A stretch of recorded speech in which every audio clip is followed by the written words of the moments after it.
सुखदेव स्वामी कहते हैं कि राजन, अद्भुत भगवान की कृपा का भक्त लाभ उठाता है।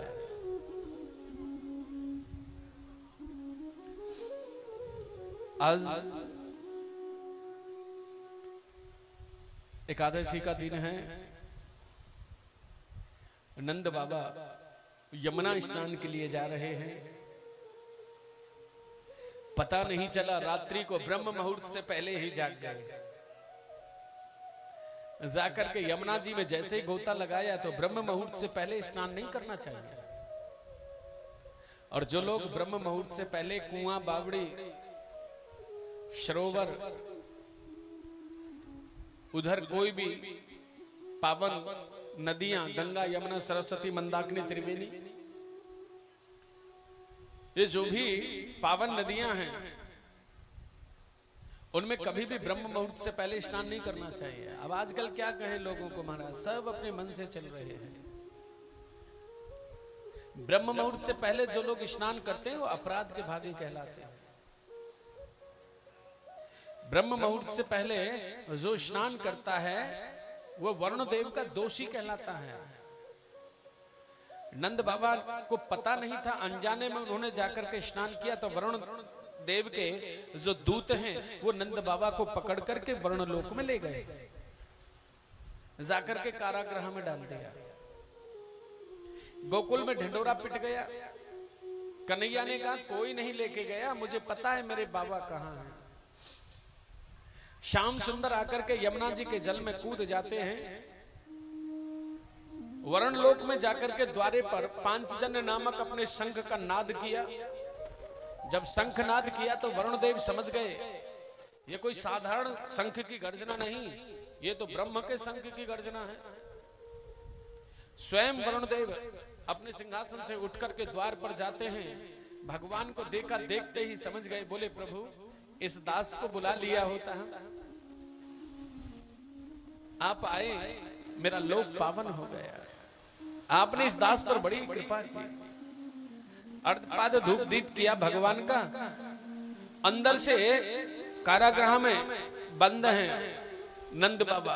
नंद बाबा आवाज लगा रहे हैं, अरे लाला ये तोय पूज रहे हैं और मैं इन्हें जेल में डाल रखा। समझ रहे हैं कि कन्हैया को पता नहीं है, एक बार मेरे लाला को पता लग जाए तो वो मुझे छुड़ा ले जाएगा। लेकिन वो नहीं जानते बाबा आए तुझे छुड़ाने के लिए है। वहां तो भव्य पूजा चल रही है और वहां नंद बाबा कारागृह में जोर जोर से चिल्ला रहे, लाला अरे बेटा मैं यहाँ बंद हूँ, अरे बेटा या कारागृह में बंद हूँ, मेरे बेटा को पूजे और पिता को कारागृह में डाले। जब पूजा पूर्ण हो गई, वरुण देव भगवान के चरणों में मस्तक टेक करके कहने लगे, हरि दास के लिए सेवा बताओ, कौन सी सेवा है। बोले अरे वरुण देव तूने मेरे बाबा को बंदी गृह में डाल रखा है। बोले प्रभु आपके बाबा? बोले हाँ, नंद बाबा मेरो बाबा है। बस इतना सुना वरुण देव की आंखों में आंसू आ गए। बोले प्रभु मैंने कितना बड़ा अपराध किया, अपने नाथ का बाबा और मैंने कारागृह में। तत्काल आदेश दिया, बड़े सम्मान के साथ नंद बाबा को कारागृह से मुक्त करो। नंद बाबा को जब कारागृह से मुक्त किया, अरे महाराज नंद बाबा का सीना चौड़ा है। बोले मेरे लाला के कारण मुझको छोड़ो है, नहीं काय को मुझको छोड़ तो।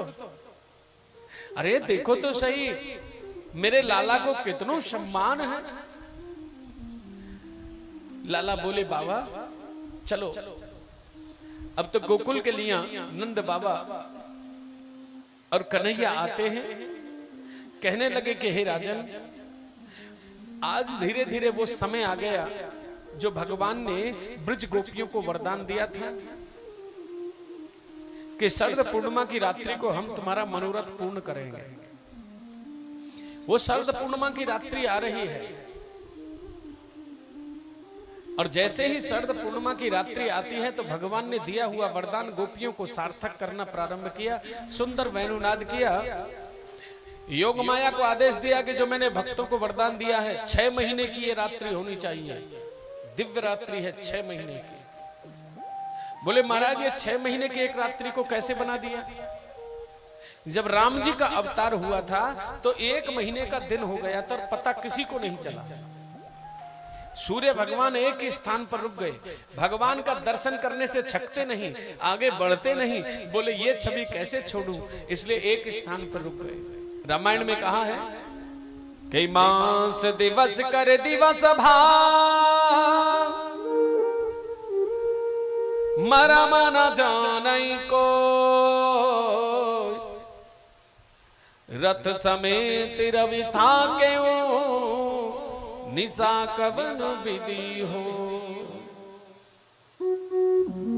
रथ समेत रवि था क्यों और निशा कवन विधि हो।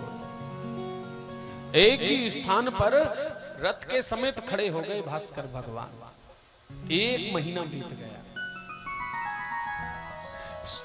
सूर्य भगवान डिगते नहीं और चंद्रमा को आशा है ये कब जाएं और कब मैं आऊं, मैं भी भगवान के दर्शन का लाभ प्राप्त करूं।